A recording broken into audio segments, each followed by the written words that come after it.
Gloria al Señor, mis amados hermanos. Gracia y paz de nuestro Señor Jesucristo. Estamos alegres, gozosos de estar en la casa del Señor, el día del Señor, el pueblo del Señor. Es mi intención, mientras haya aire fluyendo a través de estos pulmones y sangre corriendo por estas venas, recordarles, hermanos míos, lo privilegiados que somos en Cristo. El hecho de que usted esté sentado aquí en presencia del Señor, dispuesto a escuchar su palabra que da vida, como vamos a ver hoy, no es más nada que un privilegio.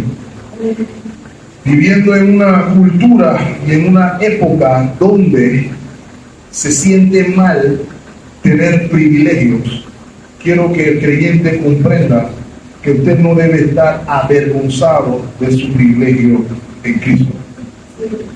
Él se lo dio por gracia, es suyo, vívalo para la gloria de Dios. Habiendo dicho eso, mis amados hermanos, es mi intención que en la mañana de hoy continuemos nuestra travesía a lo largo del libro del Éxodo, en la serie que por la gracia del Señor hemos titulado Éxodo, un grandioso libertador. Y nuestra intención, mis amados hermanos, es que continuemos avanzando. Nos encontramos en una parte sensible de nuestro relato. Para algunas personas, inclusive en una parte difícil de digerir por las implicaciones de la plaga que se anuncia en la lectura que tuvimos hace un momento.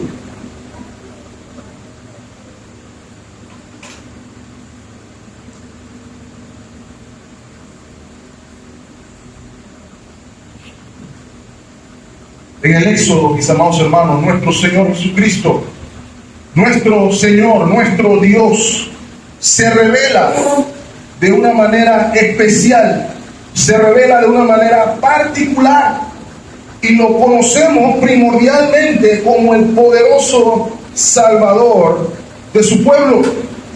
Y en esta revelación lo vamos a ver, mis amados hermanos, a nuestro Señor alto, sublime, trascendental, incomparable. ¿Quién como el Señor? Dice el salmista. Lo vamos a ver santo, lo vamos a ver fiel a su promesa, lo vamos a ver revelado como un Dios misericordioso y también como un Dios justo. Y permítame afirmar a sus mentes y a sus corazones que el Éxodo es sobre todas las cosas, aún sobre la historia de liberación. El Éxodo es la historia de la proclamación del glorioso nombre de Dios. Éxodo proclama la gloria de Dios a todo el mundo. Los israelitas lo iban a conocer como el único Dios verdadero, fiel a la promesa hecha a los padres, amoroso y misericordioso Salvador. Y la nación de Egipto también lo iba a conocer como el único Dios verdadero, pero como un juez justo. Y esto es precisamente el sumario que nos da el texto que leímos esta mañana. Adelántese, por ejemplo, al versículo 9. Éxodo 11:9. Vea el sumario. Y Jehová dijo a Moisés: Faraón no os oirá para que mis maravillas se multipliquen en la tierra de Egipto. Y Moisés y Aarón hicieron todos estos prodigios delante de Faraón, pues Jehová había endurecido el corazón de Faraón y no envió a los hijos de Israel fuera del país. El Señor estaba haciendo despliegue de sus maravillas, despliegue de su glorioso nombre, mostrando su grandeza al mundo entero y principalmente a los hijos de Dios, los cuales vivirían en total dependencia de la soberanía y la grandeza del Señor. Ahora, como dice el refrán, famoso y conocido refrán, a todo cerdo le llega su diciembre. Nos estamos acercando precisamente al diciembre de Faraón. 9 de 10 plagas se han ejecutado. Los propósitos divinos se están cumpliendo al pie de la letra. Y es un recordatorio importante para nosotros hoy, mis amados hermanos, el reconocer que estas plagas primordialmente nos recuerdan que nuestro Señor es soberano. La última plaga o el último golpe, literalmente hablando, ya es inminente. Y como veremos en el versículo 1 que ya leímos, sería la plaga o el golpe definitivo. Hay otra cosa importante que nos da. A partir de la cuarta plaga, la plaga de moscas, para los que no recuerdan, el Señor hace distinción entre su pueblo y el pueblo de Egipto. Hace separación entre uno y otro pueblo. Lo que trae como consecuencia que a partir de allí la narración, el pueblo hebreo toma el pueblo egipcio toma preeminencia y el pueblo hebreo pasa a segundo plano. No obstante, a partir de aquí, el pueblo hebreo, el pueblo de Dios, retoma el protagonismo y vuelve a tomar figura o parte importante en la narración. Si se han dado cuenta en nuestra lectura, nuestro texto de esta mañana anuncia la 10ª plaga. Se nos dice en qué consiste, es muy importante que lo observemos, y la veremos ejecutada entonces en el capítulo 12, a partir de la próxima semana, mis amados hermanos. No obstante, ¿por qué vamos a tomarnos un tiempo en el capítulo 11? Quisiera que analizaran esto conmigo. Comprender el anuncio que se está haciendo en el capítulo 11, mis amados hermanos, es fundamental para entender la ceremonia que se nos va a introducir en el capítulo 12. Entender el anuncio que hace el Señor aquí nos permite comprender no solamente el significado, sino la necesidad de la Pascua, la cual tiene implicaciones para nosotros aún hoy, que se extienden hasta el Nuevo Testamento con la cena del Señor. De modo que el versículo 11 se ve corto, se ve breve, pero es profundo para la narrativa del Éxodo. Y es por esa razón que hemos titulado el mensaje de esta mañana: Preparación para la 10ª plaga, primera parte. La próxima semana, primero Dios, veremos lo que continúa siendo la preparación para la 10ª plaga. Hay 3 cosas a las cuales quisiera llamar su atención a partir del versículo 11. Somos recordados una vez más de que Dios es el único soberano. Y el punto que quisiera recordar primeramente, Dios es el único soberano. Y van a ver por qué en un momento. Lo segundo que quiero que noten conmigo, mis amados hermanos, es la misericordia de Dios en la provisión. Eso lo vemos en los versículos 2 y 3 específicamente.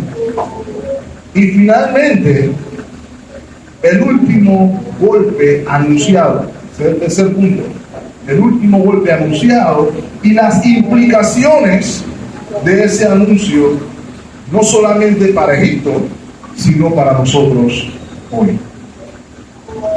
Habiendo dicho eso, entonces, mis amados hermanos, permítame iniciar haciendo énfasis en cómo el pasaje resalta al que es el único soberano. Información que a veces tendemos a olvidar y que el Señor se ha ocupado en recordarnos una y otra vez a lo largo de estas 9 plagas. Algunos estudiosos consideran que este periodo ha sido un periodo cercano al de 9 meses o un año. Y si me preguntan a mí, mis amados hermanos, en ese mes, pero en ese año, Faraón ha recibido un curso intensivo que no da en ningún seminario de teología propia. Si fuera un seminario en esos 9 meses, Faraón salía graduado con un máster en divinidad, porque pudo conocer, recuerdan la pregunta inicial, ¿quién es Jehová?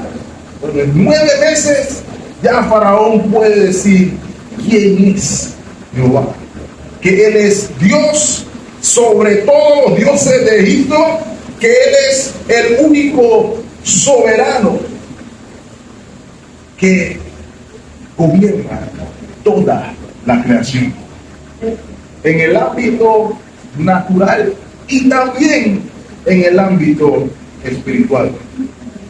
Lo triste es que lo tuvo que aprender de mala manera, lo tuvo que aprender de manera difícil. ¿Recuerdan? La última vez que nos reunimos, estábamos meditando los eventos que estaban relacionados con la 9ª plaga, la plaga de tinieblas.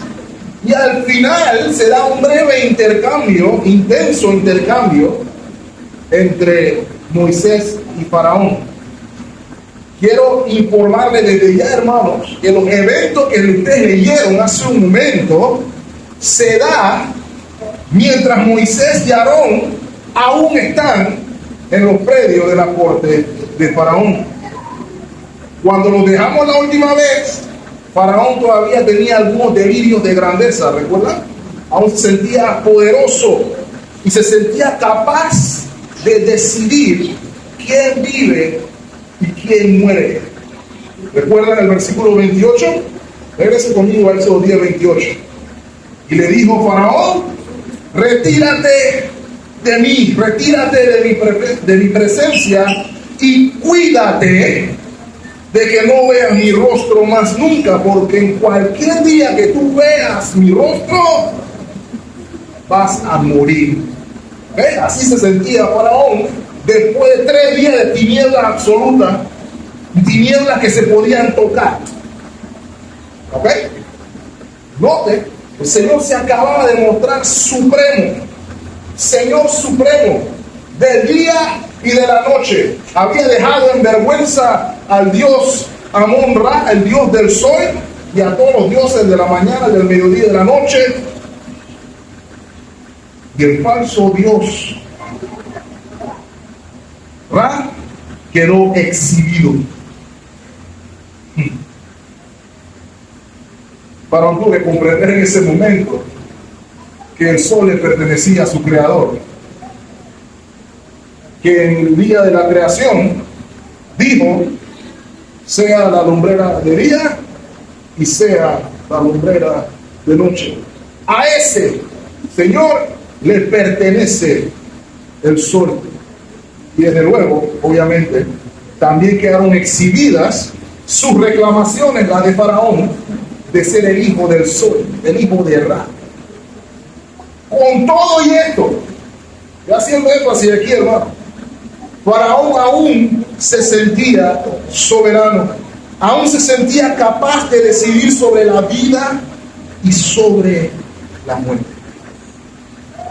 Y el golpe final, la 10ª plaga en particular, le iba a mostrar de una manera muy dolorosa quién es el Señor de la vida y de la muerte. Y esa es una lección, hermano, que todos tenemos que aprender también, no solamente Faraón. Y espero que nosotros la podamos aprender por las buenas, digámoslo así. Porque es terrible cosa aprenderlo como lo va a aprender Faraón. Dice Éxodo 11:1. Jehová dijo a Moisés: una plaga traeré aún sobre Faraón y sobre Egipto, después de la cual él os dejará ir de aquí y seguramente os echará, esa palabra es importante, os echará de aquí del todo. Ahora, mis amados hermanos, hay un debate sobre los versículos del 1 al 3. Para algunos teólogos, los versículos del 1 al 3 son un párrafo parentético, es un paréntesis. En ese paréntesis, para algunos, Moisés de manera retrospectiva trae a colación a los lectores cosas que el Señor ya había revelado. Es una corriente. Otros, donde probablemente me encuentre yo, no hay debate, consideran que las palabras que vemos aquí se dan precisamente en este momento. El Señor trae allí mismo, en la corte de Faraón, las palabras del versículo 1, 2 y 3. Ese es el debate. ¿Ok? Ahora, no lo voy a aburrir con detalle, porque consideramos que el tema del cuándo es, al menos no es tan relevante como el tema del qué. El tema del qué es donde quiero que pongamos atención.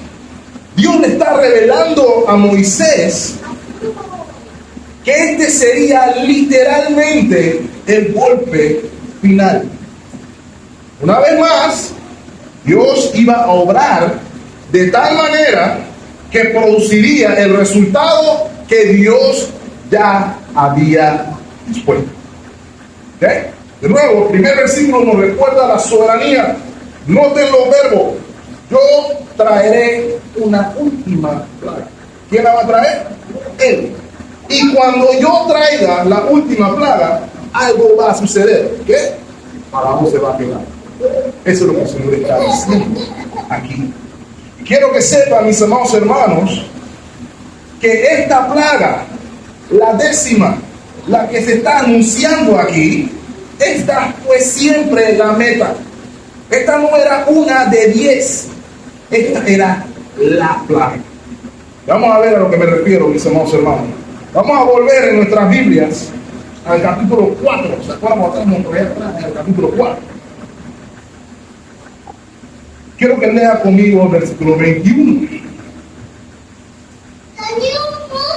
Y dijo Jehová a Moisés: cuando hayas vuelto a Egipto, mira que hagas delante de Faraón todas las maravillas que he puesto en tu mano, pero yo endureceré su corazón, de modo que no dejará ir al pueblo. Esa es la premisa que ya el Señor había anunciado desde el día 1. Pero noten algo, hermano. Versículo 22. Y dirás a Faraón: Jehová ha dicho así. ¿Qué le dijo? Israel es mi hijo, mi primogénito. Esa revelación es muy importante. Miren el versículo 23. Ya te he dicho que dejes ir a mi hijo para que me sirva, mas no lo has querido dejar, no has querido dejarlo ir. He aquí, entonces, como tú mataste a mi hijo, yo voy a matar a tu hijo, a tu primogénito. No se lo olvide este pasaje porque es muy importante para lo que se está anunciando ahora. Pero quiero que sepan, hermanos, ninguna de las 9 plagas anteriores era un ejercicio de ensayo y error. No era como vemos en las caricaturas, que alguien está haciendo un plan y el plan falla. Vamos a hacer otro plan a ver si esto funciona. Y cuando ese falla, vamos a ver si este funciona. No. Los planes del Señor siempre funcionan a la primera. ¿Ok? Esta plaga en particular siempre fue la meta. El Señor sabía que con esta plaga iba a dejar ir a su pueblo, porque el Señor iba a hacer que dejara ir a su pueblo. Mis amados hermanos, este es un recordatorio nuevamente de la soberanía de Dios. Quiero recordarle, hermano, lo que es la soberanía. La soberanía es, especialmente en términos divinos, la capacidad de ejercer autoridad suprema, obrar sin limitación alguna en acorde con su buena voluntad. Eso es la soberanía divina, mis amados hermanos. Permítanme recordarles que esa soberanía divina reposa en su ilimitado poder que ha sido desplegado en todas y cada una de las plagas. Todas y cada una, hermanos. De hecho, este es uno de los pasajes que confirman en términos tajantes, diría yo, de que Jesús es un caballero y no se impone a nadie, es un mito. La realidad es que el soberano se puede imponer sobre quien quiera y no tiene que pedirle permiso a nadie. Ahora, algunos dirán, eso es algo malo, ¿cómo que se impone? Bueno, quiero que sepan algo, hermano, la historia del Éxodo nos enseña algo fundamental. Sin un Dios soberano que pueda quebrantar el corazón duro del faraón, no hay salvación. ¿Me están escuchando, hermano? Sin Dios soberano no existe salvación. La soberanía de Dios es la que garantiza el hecho de que haya salvación, porque Faraón no lo quería dejar ir. Las negociaciones no estaban yendo muy bien, si se ponen a ver desde el punto de vista político, pero Dios tuvo que imponer su voluntad. Dios tuvo que probar que Él era soberano y que la voluntad divina prevalece. Y como dice el versículo 1, iban a ser echados. ¿Okay? Ya le va a ser que, bueno, les doy permiso para que salgan, lárguense. ¿Ok? Eso es porque Dios es soberano. Eso es importante para usted y para mí, porque un Dios soberano es capaz de salvar pecadores como nosotros, uno, y dos, un Dios soberano es capaz de cumplir las promesas que Él ha prometido a sus hijos. Si Dios no fuera soberano, ninguna de estas promesas servirían de algo, porque Él no sería capaz de hacerlas cumplir. Pero vamos a aprender que nuestro Dios es soberano no solamente del día, de la noche, del Nilo y de todas las demás plagas. Dios es soberano sobre todo, y también es soberano sobre la vida y la muerte. También es soberano en extender misericordia, es lo que vamos a estar viendo aquí. Lo cual me lleva, mis amados hermanos, al segundo punto, porque es en la soberanía de Dios que podemos observar la misericordia en la provisión. Quiero que noten algo, hermanos. Hay algo interesante. En la operación soberana de Dios, los hebreos, durante el juicio que estaban recibiendo los egipcios, estaban recibiendo misericordia. Piénselo por un momento. Mientras Dios está juzgando a los egipcios, ese juicio a los egipcios representaba la libertad del pueblo oprimido de Dios por el pecado. Lo que para unos era juicio, para otros era misericordia. ¿Sabe cómo se ve eso en la práctica? ¿O quién más lo entendió así? Acompáñenme al Salmo 136:1 y escuche al salmista hablar acerca del mover de Dios. Note, versículo 1. Alabad a Jehová porque Él es bueno, porque para siempre es su misericordia. Note ahí, la bondad de Dios se ve evidentemente en su misericordia. Ahora adelante al versículo 10. Puede leer todo el resto del Salmo en su casa. Note, al que hirió a Egipto, ¿en qué? En sus primogénitos. A él lo hirió en sus primogénitos porque para siempre es su misericordia. Lo que era juicio, la herida de los egipcios, para el pueblo de Dios era un acto de misericordia, porque a través de este acto encontraron libertad. Dios obra soberanamente para obtener el bienestar de su pueblo. Ahora, en la revelación que estamos viendo aquí, mis amados hermanos, el Señor en su operación soberana también hace provisión para cuando su pueblo esté en libertad. El Señor soberanamente obra de manera que haya provisión hecha para el peregrinaje en el desierto. El Señor le dice a su profeta que se dirija a su pueblo con una petición inusual. Una petición que es inusual, al menos para las personas del siglo XXI como usted y como yo. Lea el versículo 2 de nuestro texto, Éxodo 11:2. Habla ahora al pueblo y que cada uno pida a su vecino y cada una a su vecina alhajas de plata y de oro. Esa es una petición inusual para nosotros hoy, ¿cierto? Tenían que pedirle sus joyas de oro y de plata. Antes, mucho más que ahora, antes era común que los vecinos le tocaran a usted la puerta de vez en cuando. Vecino, vecina, me regala un poquito de azúcar, me regala un poquito de sal. Con el caso de los varones, me regala la llave inglesa, me presta la llave inglesa para hacer una regla aquí. Y por lo general ese tipo de transacciones se daban, eso era normal.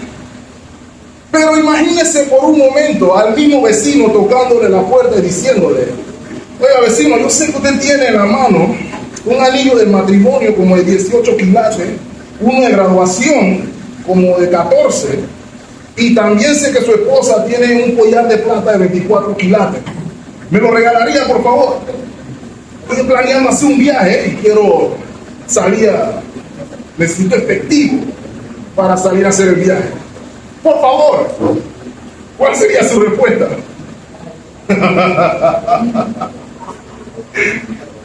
Puede que alguien diga: bueno, mi vecino es mi mejor amigo, así que al vecino lo que pida.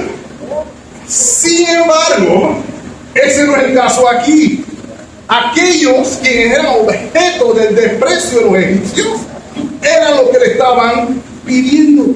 Los despreciados le estaban pidiendo a los despreciadores. No es mi mejor amigo, es el vecino que más mal me cae. En teoría, ya no le caen mal los vecinos porque todo el mundo, ¿cierto? No tiene que contestar eso, hermano. Sería el que usted considera el peor vecino de todos, el que hace más bulla en la noche, el que no deja dormir a nadie. Ese es el que dice: hey, regálame tu cuidado. ¿Cuál sería su respuesta? No importa su respuesta, hermano. Yo le voy a dar la respuesta a los egipcios. La respuesta de los egipcios fue: llévatelo todo. Las prendas, los collares, hasta la ropa te la puedes llevar. Y la pregunta es: ¿cómo es esto posible? ¿Cómo será eso? Porque probablemente usted y yo lo hubiéramos dicho: no way, José. Algunos ni siquiera lo hubieran mandado azúcar, si estamos hablando en serio. ¿Ok? Entonces, ¿Cómo es esto posible? La respuesta, mis amados hermanos, la encontramos en el versículo 3. Y Jehová dio gracia al pueblo en los ojos de los egipcios. ¿Quién la dio? Jehová la dio. Y note, no solamente eso, también Moisés era tenido por gran varón en la tierra de Egipto a los ojos de los siervos de Faraón y a los ojos del pueblo. Ahora, hermanos, dos cosas se estaban dando ahí simultáneamente, si se dan cuenta. La primera es que Dios otorga favor a los israelitas ante los egipcios. Y note, voy a probar que esto es obra soberana de Dios, lo que resulta en la misericordia que vemos aquí. Vamos a subir una máquina del tiempo y vamos a un par de siglos atrás, bueno, varios siglos atrás. Génesis, capítulo 15, versículo 14. En un momento en la historia, el Señor le está haciendo una promesa al famoso padre Abraham. Y le está diciendo que su nación sería grande, innumerable. Pero le dice que parte del plan era que iban a llegar a una nación extraña. Y que en esa nación extraña iban a ser esclavos. Y luego de un tiempo, entonces sucedería lo que dice el versículo 14. Génesis 15:14 dice: mas también a la nación a la cual servirán, juzgaré yo. Ahí estamos nosotros ahora mismo, hermanos. Y después de esto, noten, saldrán pobres. ¿Oigan? Saldrán con gran riqueza. Ni siquiera dice con riqueza, saldrán con gran riqueza. En la promesa hecha a Abraham, ya Dios le había dicho al patriarca del juicio. De nuevo, hermano, eso es soberanía. El que anuncia desde el principio lo que va a suceder. No solo eso, sino que les dice que no iban a salir con las manos vacías de la esclavitud, sino que saldrían del cautiverio en abundancia. Ya en el capítulo 3 de Éxodo, Dios le revela a Moisés cómo es que iba a hacer eso que le había prometido a Abraham. Abraham no sabía cómo se iba a hacer. Esa revelación Dios la da más adelante y se la da a Moisés. Lo leímos hace poco, bueno, hace un par de meses ya. Éxodo 3, 21-22. El Señor está revelando cómo iba a ser, cómo iba a cumplir la promesa a Abraham.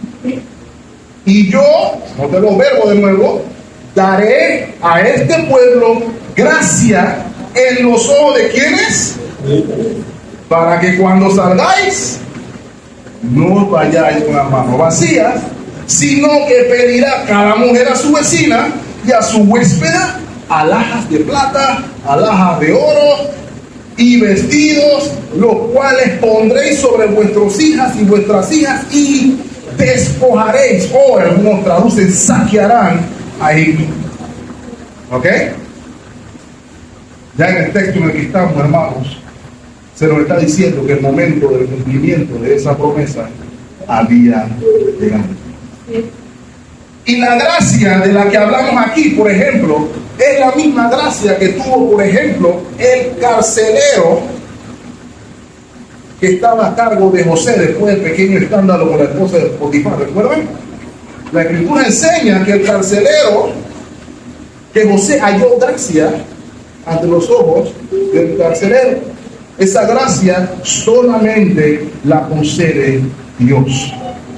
No solamente acompaña a los hijos de Dios del Antiguo Testamento, acompaña a los hijos de Dios del Nuevo Testamento y acompaña a los hijos de Dios aún hoy.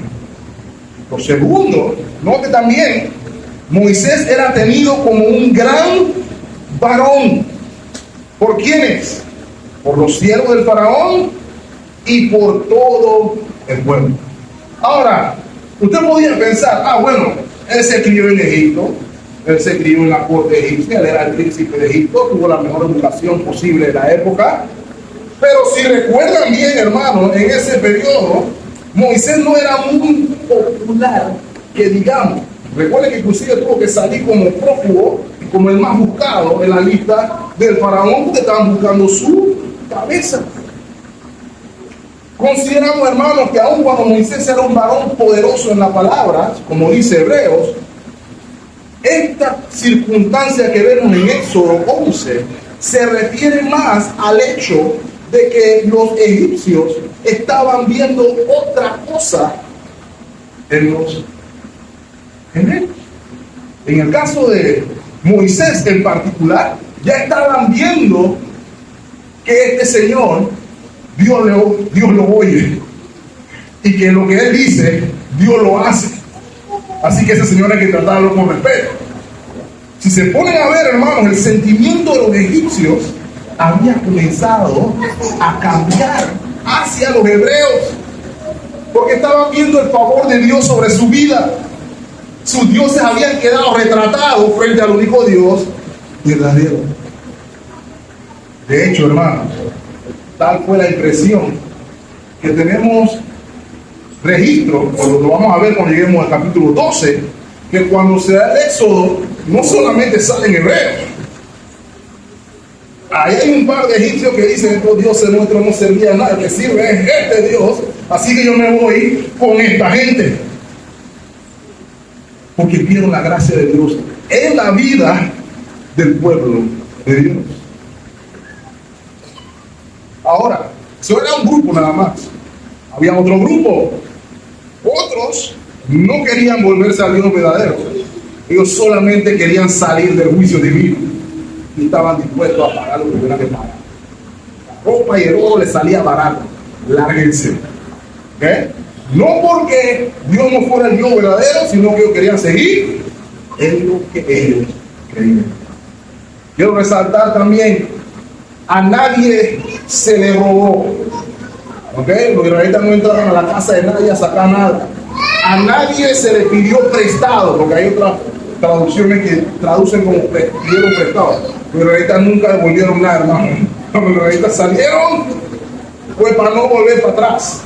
Lo que sí hicieron fue pedir, y los egipcios de su voluntad, movidos por Dios, voluntariamente dieron.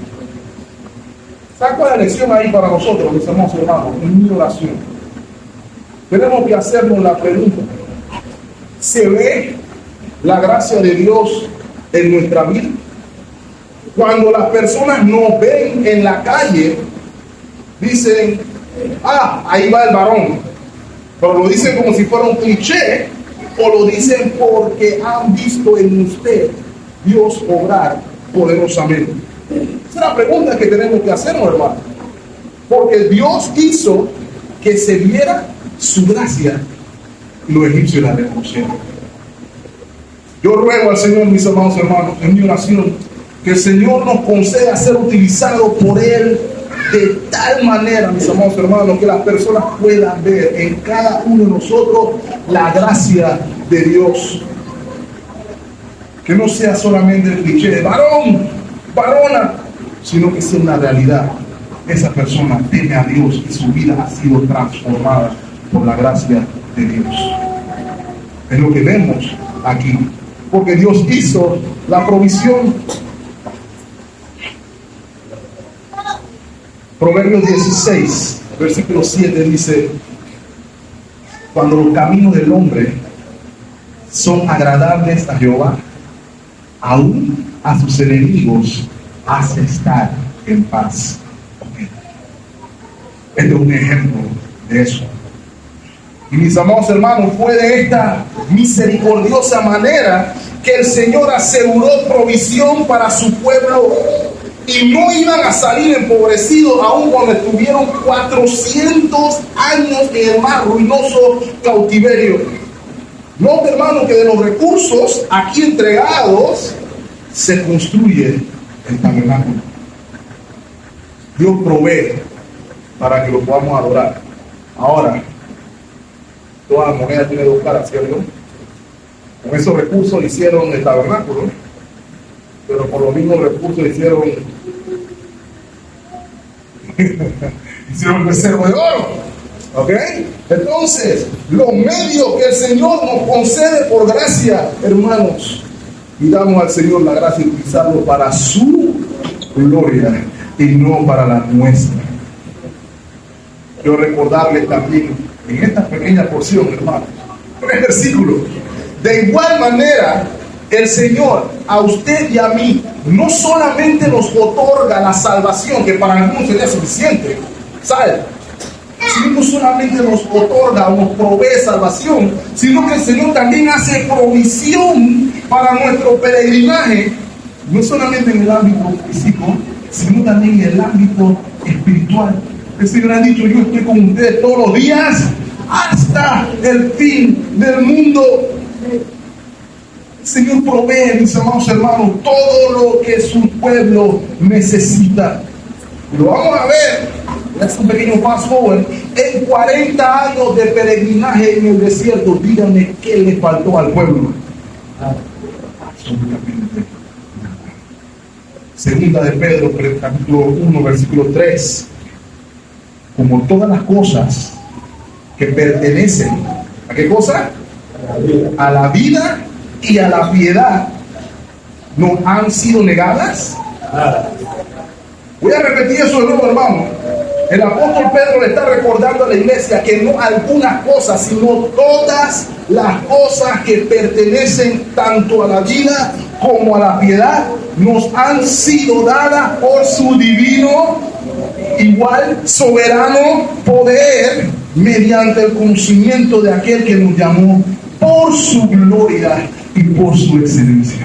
Ven que la gloria de Dios siempre repercute en el bien de los que le siguen.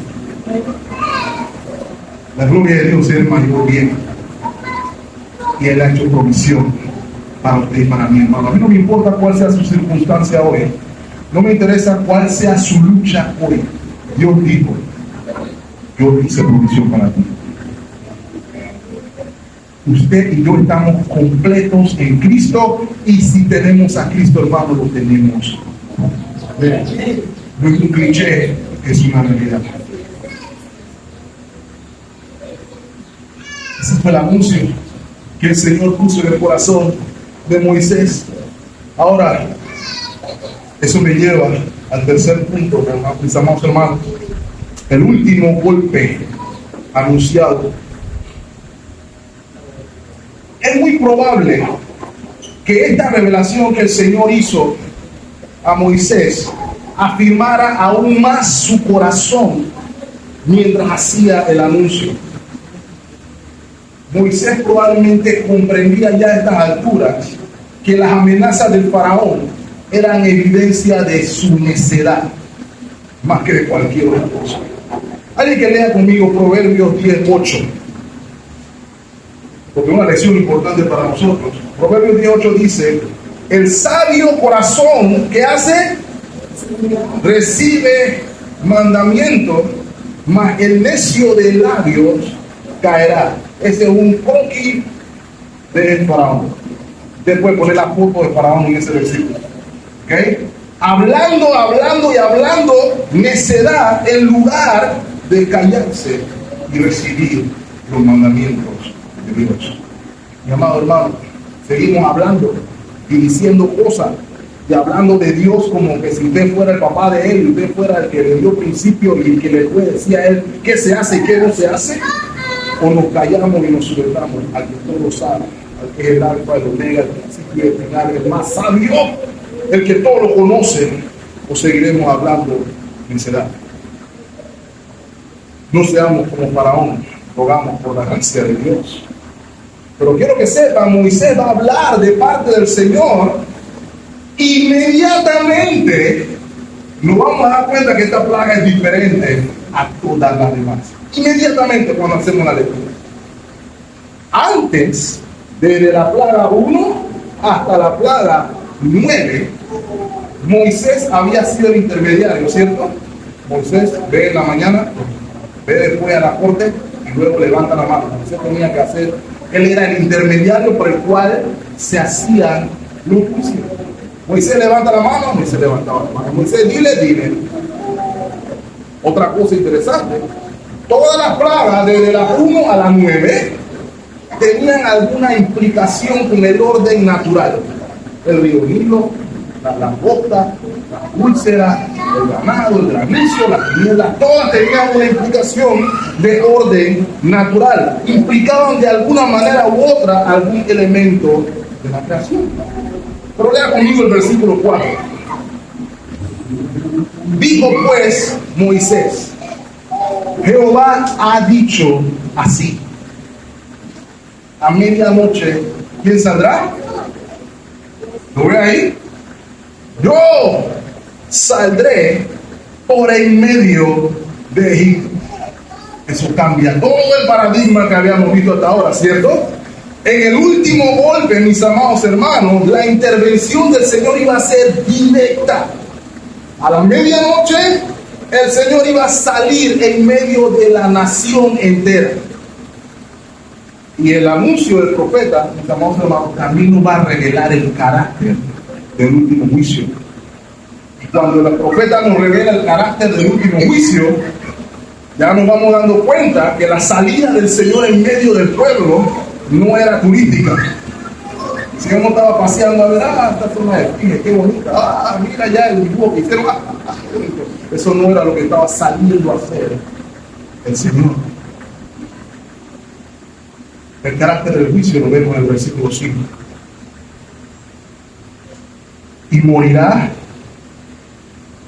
todo primogénito en tierra de Egipto, desde el primogénito de Faraón que se sienta en su trono hasta el primogénito de la sierva que está tras el molino, y todo primogénito de las bestias.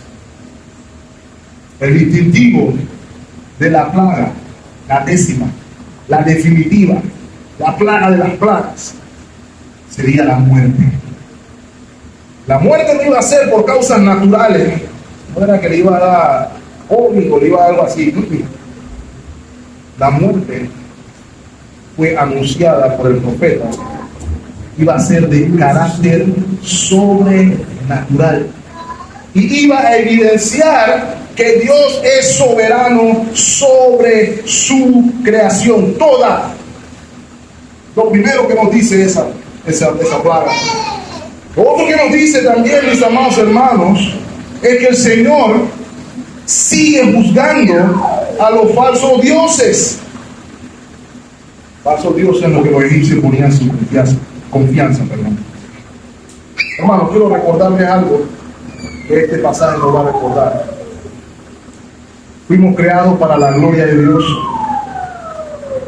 Dice la Escritura: y todo lo que hagáis, hacedlo para la gloria de Dios. Hay otro pasaje que a veces no nos gusta escuchar, pero también es cierto: Dios no comparte su gloria con nadie. No tendría por qué hacerlo tampoco. Ese es el principio. ¿Okay? Los usurpadores son los que quieren gloria. Satanás: yo quiero ser como Dios, yo quiero usurpar lo que Dios me ha hecho. Adán y Eva: yo quiero ser como Dios. Eso es usurpar. Pero la gloria, mis amados hermanos, solamente le pertenece al Señor. Los egipcios, de manera muy particular, ellos tenían una profunda fascinación con el tema de la vida después de la muerte. Es obvio, ¿cierto? Las pirámides, las momias, todos estos rituales son clara evidencia de esto. La esperanza en la muerte, particularmente en el caso de los egipcios, era en el dios Osiris, el que se conocía como el dios de la muerte. Su nombre Osiris, significaba, note, el poderoso o el soberano. Y el poderoso tenía un asistente. Su asistente se llamaba Anubis, el dios con cara de perro. Él era el asistente encargado del proceso del embalsamamiento y quien guiaba a los muertos en su tránsito al más allá. Mis amados hermanos, la plaga definitiva iba a ser un testimonio inequívoco de quién es el Señor de la vida y la muerte. ¿De qué nos está informando la 10ª plaga? ¿Y qué relevancia tiene para nosotros? Es sencilla, mis hermanos y hermanos. La 10ª plaga nos recuerda que la paga del pecado es muerte. Y que el juicio definitivo a la rebelión del pecado es ejecutado por Dios mismo. Dice la Escritura en Hebreos 9:7, voy a buscarlo en casa, 9:27, pero lo voy a buscar en casa. De la manera que está establecido para los hombres que mueran una sola vez y después de esto el juicio. Esa es la determinación de aquel que es Señor de la vida y de la muerte. Quiero que sepan, hermano, la muerte y el más allá sigue siendo un tema de fascinación y a veces inclusive de temor hoy, y lo es por la expectativa del juicio. Aún hoy es un tema del que no nos gusta hablar mucho. La muerte es un tema sombrío, tabú. Algunos inclusive han llegado al punto de decir que no hay nada después de la muerte, que todo se acaba allí. Así que lo que hacen es afianzar su estilo de vida y eliminan el concepto del juicio. Otros hacen igual que los egipcios y buscan hacer ellos su propia provisión para la vida eterna. Los egipcios hacían su plan, ¿no? Yo quiero ir al cielo, así que voy a hacer mi pirámide, voy a comenzar a hacer mi ofrenda funeraria, voy a hacer todo lo que tenga que hacer para que Anubis me lleve al otro lado. Ya vemos algunos así hoy, mis amados hermanos. Sí. Habemos algunos que decimos hoy, si voy a la iglesia una vez a la semana, puedo garantizarme cierto éxito. O si mando un chequezón a la oficina del tesorero de la iglesia, eso me debe ganar puntos también para mi estadía en el más allá. O si hago esto, o si hago lo otro, o si ayudo a la hermana Griselda a subirse al taxi, o si ayudo a la hermana Griselda a bajarse del taxi. Todo esto es la búsqueda de hacer mi propia buena provisión para el más allá. Pero quiero que sepan, hermanos, los egipcios pensaron lo mismo. Y la 10ª plaga prueba que tanto Osiris como Anubis son un fraude. Porque solamente hay vida en una relación pactual con el único Dios verdadero, quien es Señor de la vida y Señor de la muerte. Quiero que sepan algo, hermano, algunos aman la vida, pero no aman a la fuente de la vida eterna. Usted levanta la mano en cualquier lado, en cualquier gueto, en cualquier esquina. ¿Quién quiere vida eterna? Dígame quién no va a levantar la mano. Todos quieren vida eterna, pero no todos aman al dador de la vida eterna. El problema es que el dador de la vida eterna es, voy a repetirlo, hermano, el dador de la vida eterna es vida. No controla la vida, Él es vida. De Él mana la vida, dice el apóstol Juan. Sin amar a Cristo no hay vida. Juan capítulo 11, versículo 25. En la frente a la tumba del muerto de 3 días, el Señor hace esta declaración: yo soy la resurrección y la vida. No Anubis, no Osiris, no usted. Yo soy la resurrección y la vida. El que cree en mí, aunque esté muerto, vivirá. Y todo aquel que vive y cree en mí, no morirá eternamente. Ya se la pregunta el Señor. ¿Crees esto? Hermano, ¿lo crees? ¿Crees que el Señor es soberano sobre la muerte y sobre la vida? Que el Dios soberano fue a la cruz del Calvario y al tercer día en el poder de Dios fue resucitado y es exaltado a la diestra de Dios, venciendo al último enemigo, la muerte. ¿Lo crees? Le dijo, sí, Señor, yo he creído que tú eres el Cristo, el Hijo de Dios, que ha venido al mundo. Solamente en Él hay vida. No solamente en términos de cuánto dura, sino qué calidad de vida es también. Solo en Él hay vida.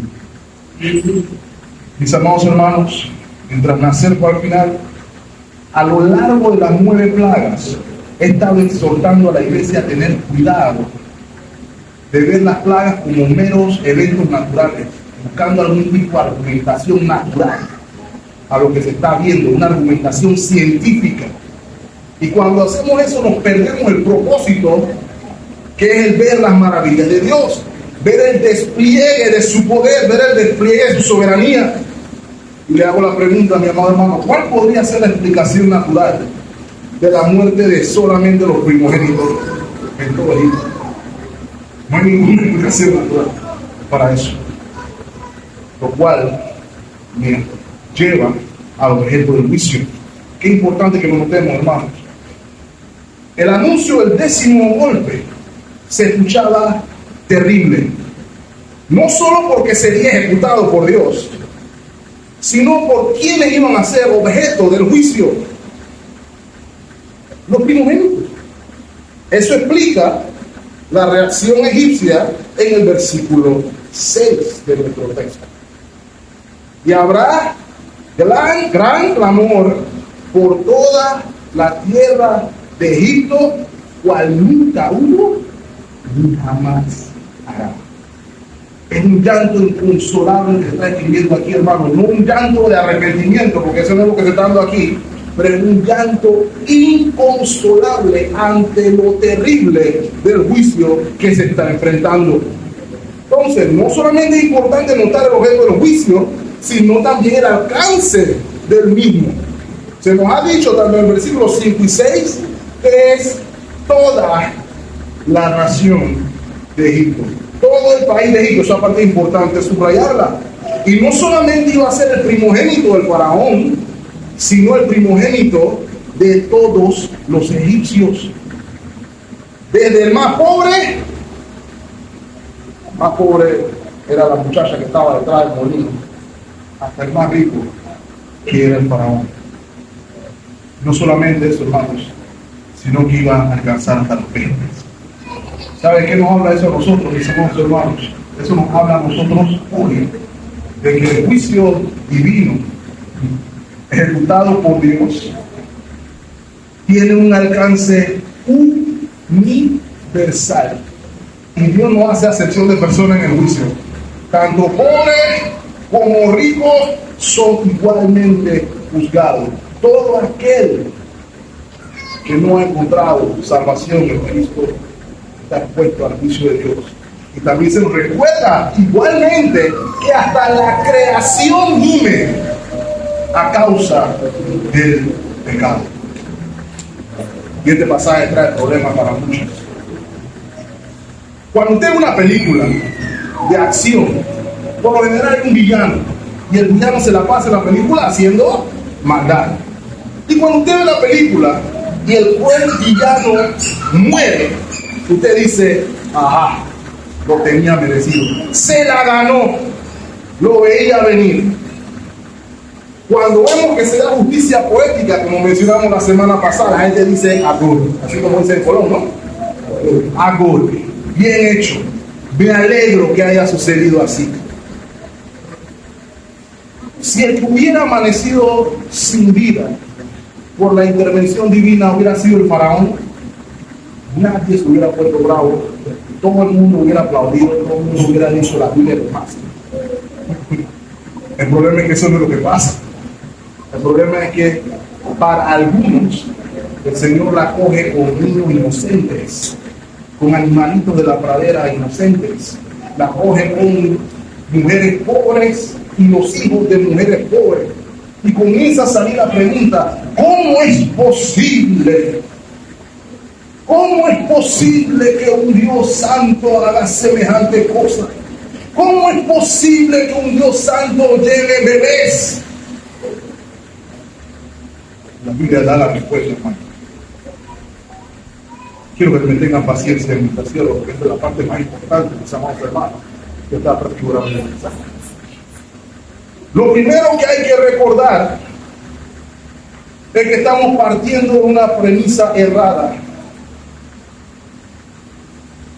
No hay ningún inocente. No hay ninguno. Desde 0 hasta 150 años no hay ningún inocente. La Escritura enseña en Romanos 3:23, por cuanto algunos pecaron. Perdón, la versión está errada aquí. Todos pecaron y están destituidos de la gloria de Dios. Romanos capítulo 5, versículo del 1, versículo 12, importante recordarlo también. Por tanto, como el pecado entró en el mundo por un hombre, ¿quién es ese hombre? Adán. Y por el pecado entró, ¿qué cosa? ¿Lo ven ahí? La muerte. Así la muerte pasó a algunos hombres, pasó a todos los hombres por cuanto todos pecaron. Todos los hombres partimos en la misma condición. El versículo 7 dice que Dios hace distinción entre los israelitas y los egipcios, y es cierto, pero hay una sola cosa en la que Dios no hace distinción. Dios no hace distinción entre pecadores y no pecadores. Todos han pecado. Nadie es bueno. Voy a pedirle brevemente, hermano, que me acompañe a Romanos 9. Y en un momento voy a decir por qué esto que estoy haciendo énfasis es tan importante, mis amados hermanos. Romanos capítulo 9.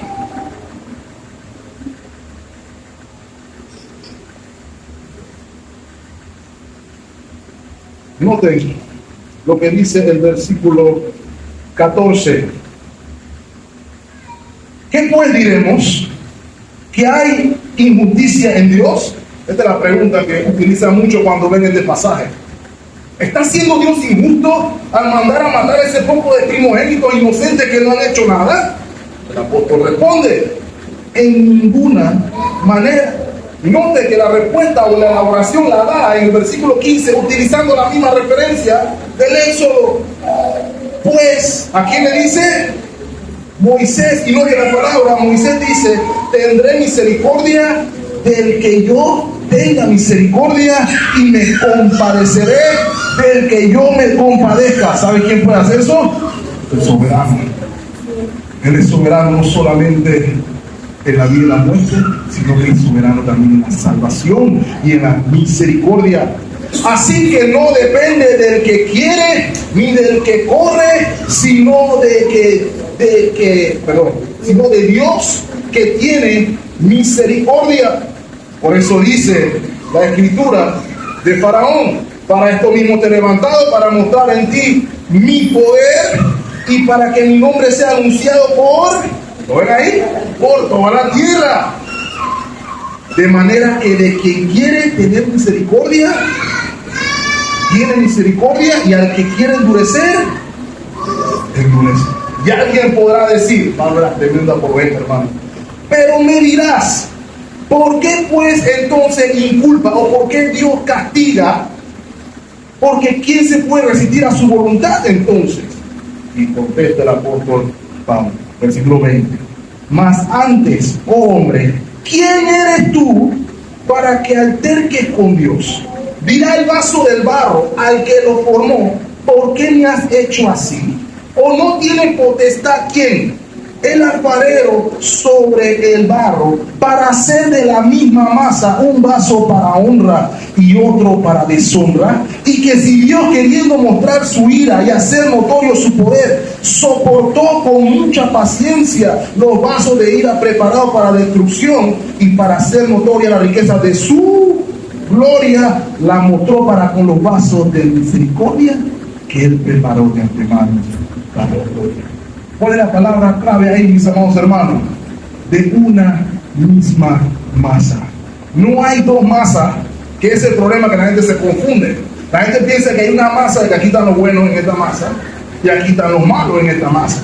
De la masa de los buenos, Dios hace los vasos buenos, y de la masa de los malos, Dios hace los malos. Pero el punto es que todos somos la misma masa, no hay justo ni aún uno. Y de esa masa solamente hay una opción, hay dos: juicio, Faraón, o misericordia. Una de dos. Pero ¿saben qué no recibe ninguno de los dos? Ninguno de los dos recibe justicia. Alguien recibe misericordia y alguien recibe justicia. ¿Ok? Eso es importante comprenderlo, mis amados hermanos, porque si yo no me entiendo, la ceremonia que se va a hacer en el capítulo 12 no tiene ningún sentido, porque Dios tuvo que hacer provisión para que los vasos de honra pudieran recibir misericordia. Déjenme decirle rapidito, hermano, que otro problema. Oh, qué malo los egipcios. ¿Por qué el Señor mata a los primogénitos así? Bueno, el Señor estaba pagando los pecados de Egipto. Y el primero, no lo cogió Faraón con los primogénitos de los egipcios. No lo cogió Faraón con el pueblo de Israel. Lo vimos en el capítulo 4, ¿cierto? El Señor dijo: tú mataste a mi hijo, yo maté a tu hijo. Así es sencillo. Eso no es justo. Después sí que no le gusta, pero no puede ser injusto. ¿Cierto? Eso es justo. No gusta. Ese es el detalle. ¿Saben qué más? ¿Saben, hermanos? Israel era el primogénito, pero Israel falló en su lucha. Y la muerte de los primogénitos anuncia la obra que iba a ser el verdadero Israel, Cristo Jesús, el primogénito, el unigénito de Dios. La muerte del primogénito de los primogénitos también apunta hacia la cruz del Calvario, donde los pecadores que iban a recibir misericordia la iban a recibir por medio del sustituto. Brevemente, hermanos, note el versículo 7. Y voy a cerrar con factor diferenciado, mis hermanos.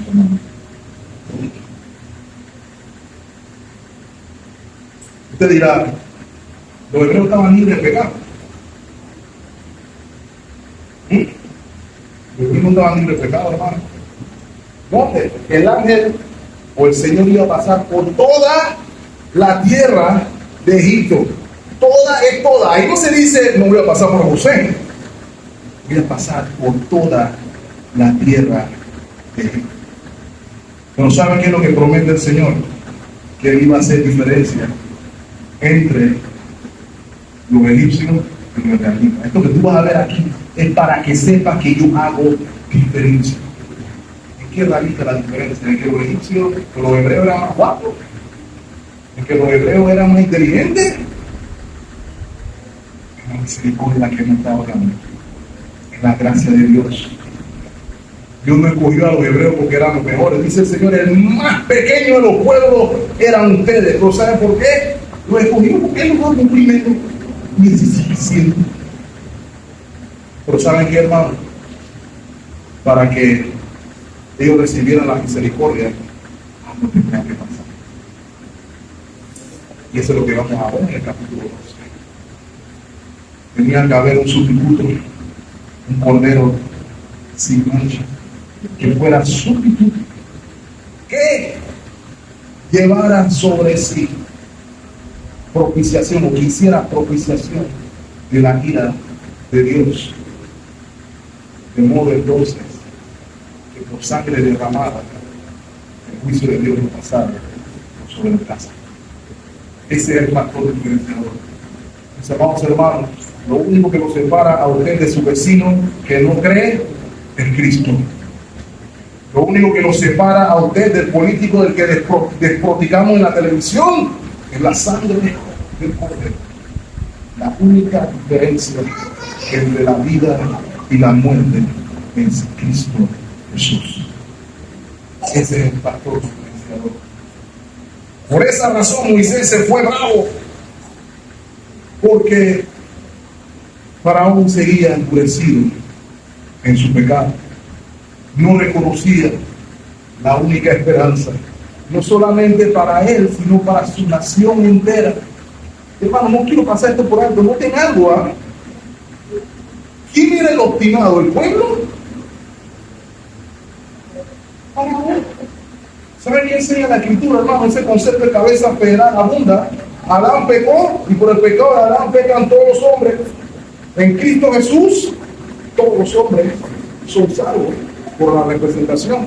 Pero noten también que aplica a nuestra vida mi pecado como padre, mi pecado como esposo, mi pecado como pastor, mi pecado como líder afecta a la congregación. Y aquí usted ve dos ejemplos cortitos. Faraón, el primero, 9 meses de sufrimiento por su obstinación. ¿Los acuerdan del rey David? El hombre conforme al corazón de Dios. Cuando dijo, voy a hacer un censo, el Señor no le dijo a David, hey, escoge entre que te dé COVID o que te desmaye o que te enferme. Eso no fue las opciones que le dio. Escoge cuánta gente se va a morir, en pocas palabras, del pueblo de Dios. ¿Estás escuchando, hermano? Ese es el sentido de representación. ¿Por qué? Porque el rey representaba al pueblo, así como Cristo lo representa a nosotros. Pero habla también de que tenemos que, con gracia de Dios, rogar al Señor que nos ayude en el caminar, en el cargo que nos haya dado. Que mucha gente sufrió por culpa de Faraón. Mucha gente sufrió por culpa de David de ese día. Muchas familias pueden sufrir por un liderazgo contrario a la voluntad de Dios. Muchas esposas pueden sufrir por un liderazgo contrario de la voluntad de Dios. No pegamos el pecho de que sométete y ya. Sométete implica cosas que debemos ver con seriedad. ¿Cuántos de nuestros hijos no pueden estar afectados por un liderazgo contrario a la voluntad de Dios, obcecado de espalda a la voluntad de Dios? Pero el Evangelio es la solución a todo esto. La celebración de la Pascua es la solución a todo este problema. La paga del pecado es muerte, sí, pero la dádiva de Dios es vida eterna en Cristo Jesús, el Señor nuestro. La gravedad del juicio anunciado solamente encuentra solución en la tierra de Gosén, con la palabra revelada y la esperanza del Evangelio. Es nuestra oración que podamos hacer nosotros los mismos, hermanos, que podamos ver la gloria de Dios y poner nuestra esperanza en Cristo, el propiciador de nuestro pecado, que nos da acceso a la gracia de Dios, a la misericordia de Dios y a la vida eterna en Cristo Jesús. El Señor le bendiga ricamente, mis amados hermanos. Estemos orando. Amado Señor, gracias por tu palabra. Gracias, Padre, porque nos has permitido ver en este anuncio que tú has tenido misericordia de tus hijos. Nosotros merecíamos lo mismo que merecieron los egipcios, lo mismo que merecieron los primogénitos, pero por tu gracia, en lugar de ira, hemos encontrado misericordia. Y por eso te alabamos y por eso exaltamos tu nombre. Ayúdanos, te rogamos, Señor, a poner nuestra esperanza en ti solamente. Tú eres nuestra única solución. Tú eres nuestra libertad. Tú eres nuestra fortaleza. Tú eres nuestro refugio. Tú eres soberano. Y por ende, tú eres todopoderoso. Si eres todopoderoso, todo lo que tú has prometido es sí y amén. Confiamos que nos librarás de las garras del pecado. Confiamos que nos restaurarás de las heridas del pecado. Y confiamos que nos librarás de la presencia del pecado en gloria eterna. En nuestra oración, en Cristo Jesús, pedimos todas estas cosas. Y el pueblo de Dios dice, amén y amén.